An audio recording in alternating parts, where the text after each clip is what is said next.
ನನ್ನ ಶೂನ್ಯ ವೇಳೆಯ ಪ್ರಶ್ನೆ ಮಾನ್ಯ ಹಿಂದುಳಿದ ವರ್ಗಗಳ ಕಲ್ಯಾಣ ಮಂತ್ರಿಯವರನ್ನು ಕೇಳಬಯಸುತ್ತೇನೆ. ವಿಷಯ ಹಿಂದುಳಿದ ವರ್ಗಗಳ ವಿದ್ಯಾರ್ಥಿಗಳಿಗೆ ಸ್ಕಾಲರ್ಶಿಪ್ ಮಂಜೂರು ಮಾಡುವ ಕುರಿತು. ಸನ್ಮಾನ್ಯ ಸಭಾಪತಿಗಳೇ, ರಾಜ್ಯದ ಹಿಂದುಳಿದ ವರ್ಗಗಳ ಕಲ್ಯಾಣ ಇಲಾಖೆಯು ಮೆಟ್ರಿಕ್ ನಂತರದ ವಿದ್ಯಾರ್ಥಿಗಳಿಗೆ ಶಿಕ್ಷಣ ಪಡೆಯಲು ವಿದ್ಯಾರ್ಥಿ ವೇತನ ಕಾರ್ಯಕ್ರಮ ರೂಪಿಸಿ ಅನುಷ್ಠಾನಗೊಳಿಸಿದೆ. ಮಕ್ಕಳ ಸ್ಕಾಲರ್ಶಿಪ್ಗೆ ಅನುದಾನ ಕೊರತೆ ಹಿಂದುಳಿದ ವರ್ಗದ ವಿದ್ಯಾರ್ಥಿಗಳಿಗೆ ಸಂಕಟ. 1,60,000 ಮಕ್ಕಳಿಗೆ ಶಿಷ್ಯ ವೇತನ ಬಾಕಿ ಎಂದು ವಿಜಯ ಕರ್ನಾಟಕ ದಿನಪತ್ರಿಕೆಯಲ್ಲಿ ವರದಿಯಾಗಿದೆ. ಕೋರ್ಸುಗಳ ನಿಗದಿತ ಶುಲ್ಕಕ್ಕೆ ಅನುಗುಣವಾಗಿ ಶುಲ್ಕ ಮರುಪಾವತಿ, ವಾರ್ಷಿಕ 15,000 ರೂಪಾಯಿ ವಿದ್ಯಾಶ್ರೀ, ವಾರ್ಷಿಕ 4,000 ರೂಪಾಯಿ ಅಲೆಮಾರಿ ಅರೆ ಅಲೆಮಾರಿ ಜನಾಂಗದ ವಿದ್ಯಾರ್ಥಿ ವೇತನ ಸೌಲಭ್ಯ ಕಲ್ಪಿಸಲಾಗಿದೆ.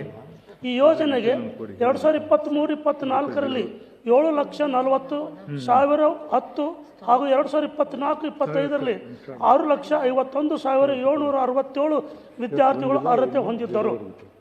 ಆದರೆ ಸರ್ಕಾರ ಕ್ರಮವಾಗಿ 7,08,597 ಮತ್ತು 5,23,318 ವಿದ್ಯಾರ್ಥಿಗಳಿಗೆ ಮಾತ್ರ ವಿದ್ಯಾರ್ಥಿ ವೇತನ ಪಾವತಿಸಿದೆ.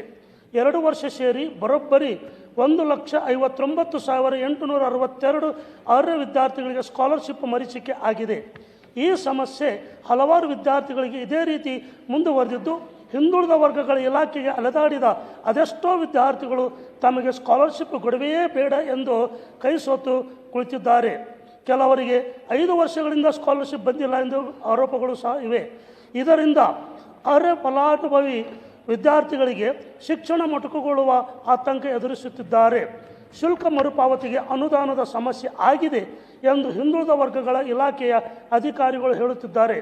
ಈ ಹಿನ್ನೆಲೆಯಲ್ಲಿ ರಾಜ್ಯದ ಬಡ ಹಿಂದುಳಿದ ವರ್ಗಗಳ ಮಕ್ಕಳಿಗೆ ಸ್ಕಾಲರ್ಶಿಪ್ ಮಂಜೂರು ಮಾಡಿ ವಿದ್ಯಾರ್ಥಿಗಳ ಶಿಕ್ಷಣ ಪಡೆದು ಭವಿಷ್ಯ ರೂಪಿಸಿಕೊಳ್ಳಲು ಸಹಕರಿಸಬೇಕೆಂದು ಮಾನ್ಯ ಹಿಂದುಳಿದ ವರ್ಗಗಳ ಕಲ್ಯಾಣ ಮಂತ್ರಿಯವರನ್ನು ತಮ್ಮ ಮೂಲಕ ಒತ್ತಾಯಿಸುತ್ತೇನೆ.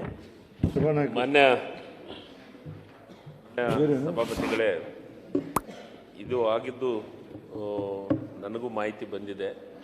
FDಯಲ್ಲಿ ಫೈಲು ಪೆಂಡಿಂಗ್ ಇರೋದ್ರಿಂದ ಸ್ವಲ್ಪ ತೊಂದರೆ ಆಗಿದೆ. ಈಗ ಅದನ್ನು ಕ್ಲಿಯರ್ ಮಾಡಿ 1 ವಾರದೊಳಗಾಗಿ ನಮಗೆ ಕನಿಷ್ಠ 3.83 ಲಕ್ಷ ವಿದ್ಯಾರ್ಥಿಗಳಿಗೆ 347 ಕೋಟಿ ರೂಪಾಯಿಗಳನ್ನು ಮರುಪಾವತಿ ಮಾಡಲು ಕ್ರಮ ವಹಿಸಲಾಗುತ್ತೆ. ಅದನ್ನೆಲ್ಲವನ್ನು 1 ವಾರ 10 ದಿವಸದೊಳಗಾಗಿ ಯಾವ್ಯಾವ ವಿದ್ಯಾರ್ಥಿ ಅದು ಗೈಡ್ಲೈನ್ಸ್ ಇದೆ, ಆ ಗೈಡ್ಲೈನ್ಸ್ ಪ್ರಕಾರ ಯಾವ ವಿದ್ಯಾರ್ಥಿಗಳು ಕೊಡಬೇಕಾಗಿದೆ ಅದನ್ನೆಲ್ಲವನ್ನು ಮರುಪಾವತಿ ಮಾಡುವಂಥ ಕೆಲಸವನ್ನು ಮಾಡ್ತೀವಿ.